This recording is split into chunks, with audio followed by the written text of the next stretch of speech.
Dahil hindi pwedeng mawala ang kanin sa bawat hapagkainan, mabigat ang papel nito sa ating ekonomiya. Pero marami ring hinaharap na pagsubok ang mga nagtatanim ng palay. Naalala niyo ba ang rice tarification law? Kung ganito nga kalaki ang halagang nawala sa mga magsasaka, may mga programa sa batas na para sa kanila gaya ng nasabi ko na. Kung ano man ang mangyayari, nasa pamahalaan ang bola.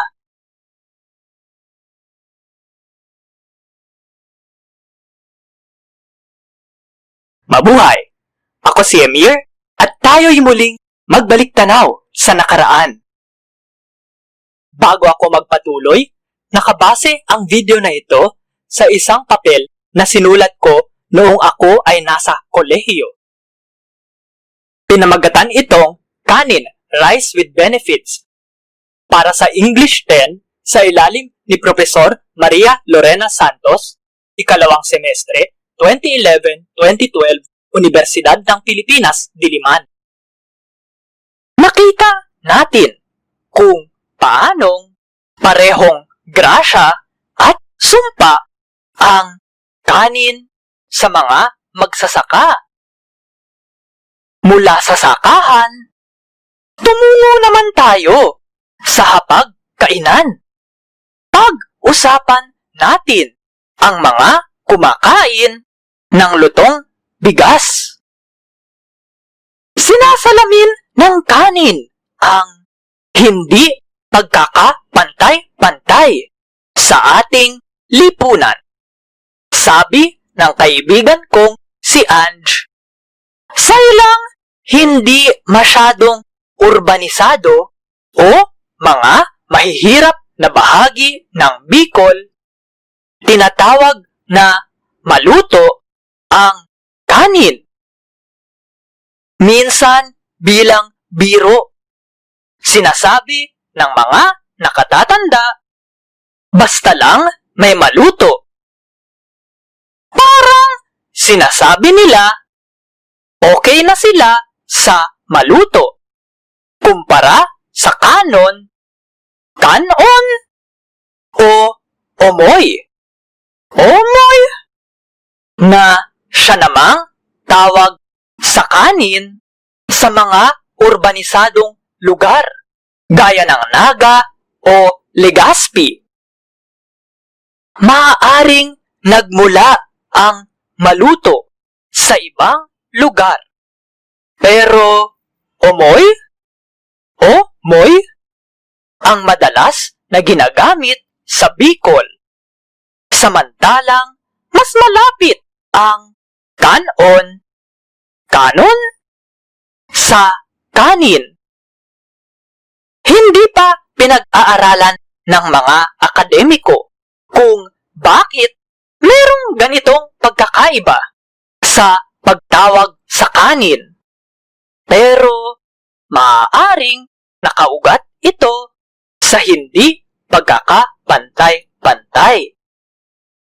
Kahit papaano, pinapakita ng mga salitang ito na hindi mahihiwalay ang kanin sa pagluluto sa rehiyon. At syempre, habang dumadalas na ang paglalakbay mula Bicol patungong ibang bahagi ng Pinas, lalo na sa Metro Manila, hindi na ginagamit ang mga salitang mula sa rehiyon at hindi na matutukoy kung saan nagmula ang mga terminong ito. Naging mas murang kapalit na rin ang kanin sa mga iba pang halamang ugat o root crop. Ayon sa survey ng Bureau of Agriculture Statistics, ngayon parte na ng Philippine Statistics Authority o PSA, lumaki ang pagkonsumo ng kanin mula 282.63 grams noong 2000. Umakyat ito sa 308.93 grams ng kanin sa isang araw noong 2010. Ayon kay Efraim Rasco, na nooy hepe o pinuno ng Philippine Rice Research Institute, tumaas ang pagkonsumo ng kanin dahil lumipat dito ang mga lalawigang nakadepende sa mais at kamoteng kahoy. Dagdag niya, mura pa rin ang kanin. Para mabusog, magkanin na lang. Ayon sa 2015-2016 Survey of Food Demand for Agricultural Commodities ng PSA, kanin ang pinakamadalas na pagkain at sinabi ng 93.39% ng mga pamilya na kinain nila ito. Samantala, di ganon kasikat ang mais. 10% lamang ng mga pamilya ang kumain nito. Umabot ng 109.87 kilograms kada taon o 2.11 kilograms kada linggo ang pagkonsumo ng kanin ng bawat tao sa bansa. Umabot ng mula 2.084 kilograms noong Pebrero hanggang 2.157 kilograms noong Nobyembre ang pagkonsumo ng kanin kada linggo. Samantala, 2.93 kilograms kada taon lang ang pagkonsumo ng isang tao ng kamoteng kahoy o 0.06 kilograms kada linggo. Mas konti ang gabi, 0.95 kilograms kada taon o 0.02 kilograms kada linggo lang. Ang puting patatas naman, 0.02 kilograms lang kada linggo. Hindi tuloy nakapagtataka na Pilipinas ang top rice importer o nangungunang nag-aangkat ng bigas sa mundo.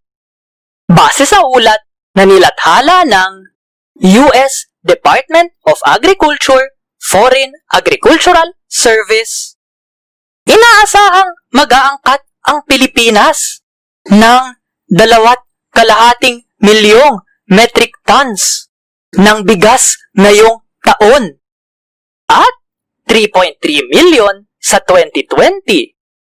Pinakamataas sa mundo at pinakamataas para sa bansa. Dahil dito, magiging pinakamalaking tagaangkat ng bigas ang Pilipinas na binubuo ng 108 milyong katao. Dadaigin pa natin ang China na kahit 1.4 bilyong katao ang populasyon ay mag-aangkat lang ng 2.3 million metric tons ng bigas ngayong taon at 2.2 million sa 2021.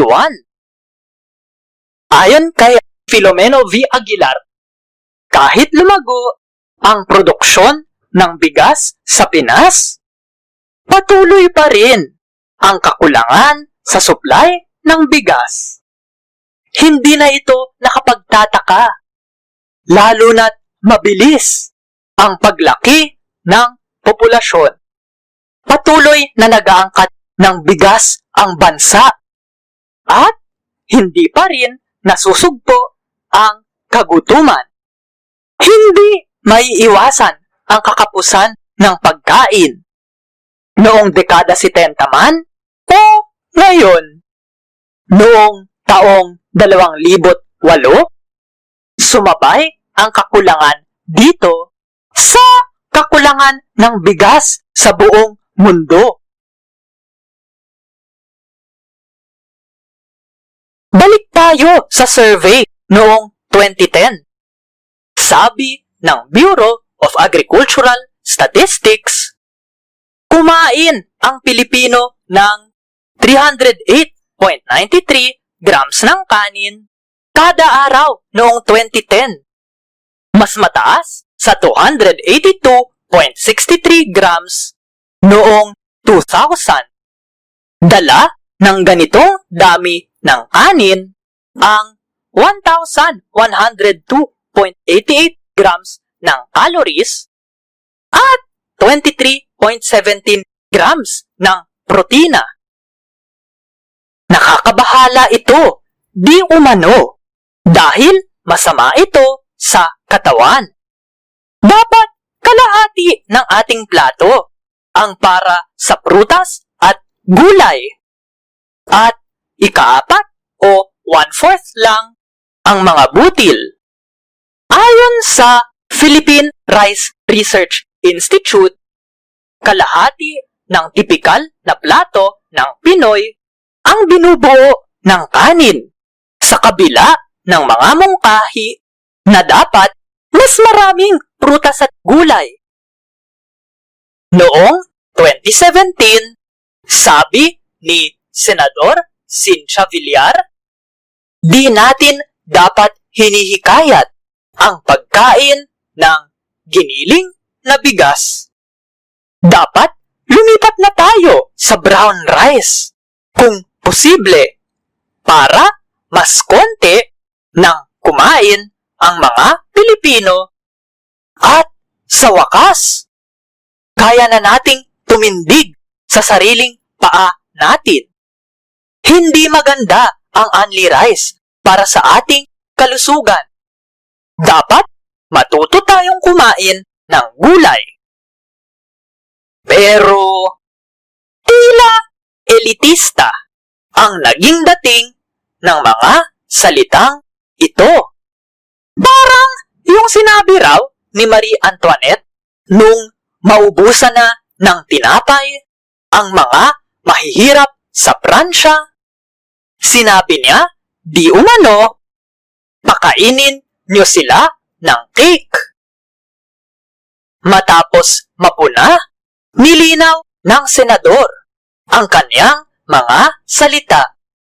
Gusto ko lang magbabalang ang pagkain ng sobra-sobrang kanin ang isa sa mga dahilan ng mataas na level ng asukal sa dugo na siya namang nagdudulot ng diabetes. Choice nila yun. Gusto ko lang sabihin ang tunay kong saloobin. Kaakibat ng kanyang sinabi ang isang pag-aaral na nagsasabing tumataas ang tsansang magkaroon ng diabetes ang mga taong kumakain ng isang plato ng puting kanin araw-araw. Nababawasan naman ito kung kasama sa pagkain ng kanin araw-araw ang 20% brown rice. Pero ang masakit na katotohanan, hindi maaaring tanggalin ang kanin sa buhay ng marami sa ating mga kababayan dahil maaaring hindi nila kayang bilhin ang karne at gulay. Ayon kay Edson Sanguyo, statistician ng Bureau of Agricultural Statistics, di bale na wala ang ibang pagkain. Basta may bigas. Ito rin ang sinabi ni Maria Ceres R. Doyo sa kanyang editorial sa Inquirer. Sa ilalim ng tatsulok, lagi nating naririnig, kahit pambili man lang ng bigas. Napakabigat na hinaing. Di natin ito maisasalin sa Ingles. Konti lang ang makakaintindi nito. Una sa listahan ang kanin. Kalimutan na ang ulam. Para sa laging busog, isa lang ang kanin sa mga nasa listahan ng bilihin. Pero para sa walang-wala, kanin at tanging kanin lamang ang kaya nila para mabuhay. Ganyan kahalaga ang kanin, lalo na sa mga mahihirap nating mga kababayan. Kaya parehong grasya at sumpa ang dala ng kanin. Di lang para sa mga nagsasaka ng palay, pero sa mga kumakain rin nito. Bilang pagtatapos, ano ang kanin? Isa itong makapangyarihang bahagi ng ating lipunan at kultura. Sinasalamin nito ang hirap ng mga nagsasaka nito para kumita, ang laban ng masa para mabuhay, at ang mga tradisyonal nating mga kaugalian para ipagdiwang ang pang-araw-araw nating kultura. Hindi na ito maihihiwalay sa nakaraan, kasalukuyan at kinabukasan ng milyong-milyong mga Pilipino. Kaya, sa pagtatapos ng Buwan ng Pilipino, tara, kain tayo! Nais kong magpasalamat sa aking kaibigang si Angela Conejero para sa kanyang mga dagdag sa script ng video na ito. Pindutin ang like, share, subscribe at ang batingaw o bell para masabihan kayo agad pag may bagong video ang Baliktanaw/In Hindsight. Sana'y suportahan ninyo ang Baliktanaw/In Hindsight sa Patreon. Sa aking mga patron, maaari ninyong mapanood ng mas maaga ang mga video ng Baliktanaw. Pwede rin ninyong makita ang inyong pangalan sa pagtatapos ng bawat video. At pwede rin kayong humiling ng video tungkol sa isang palabas, o kaya sine, o kaya kanta, o kaya album. Bisitahin lamang ang patreon.com/baliktanaw. Maaari nyo ring suportahan ang Baliktanaw/In Hindsight sa PayPal. Sa PayPal, kahit magkano ang pwedeng ibigay ninyo. Hanggang sa muli, salamat at sana'y magkita-kita pa tayo. Ingat!